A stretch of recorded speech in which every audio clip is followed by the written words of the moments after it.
In today's video, I'm going to teach you how to add the record tab in PowerPoint. This beginner-friendly guide will help you enhance your presentations by recording them directly within PowerPoint. First, open PowerPoint on your computer. Then, navigate to the presentation you want to work on, whether it's a saved file or a new one. Having your presentation open ensures you can apply changes immediately. Next, go to the File tab in the top left corner.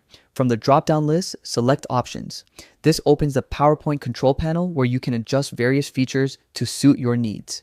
Inside the Options dialog box, click Customize Ribbon.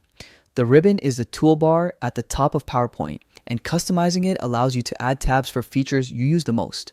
Our goal here is to include the Record tab. You'll see two columns in this section. The second column lists the tabs currently available on your ribbon. Check the box labeled Review. This ensures the visibility of editing and review options, which include the recording features. Once you've selected the correct boxes, click OK. This confirms your changes and updates your PowerPoint ribbon to include both the Review and Record tabs, ready for use. And there you have it. By following these steps, you can now access the recording features in PowerPoint, making it easier to create engaging narrated presentations. Thanks for watching and happy presenting.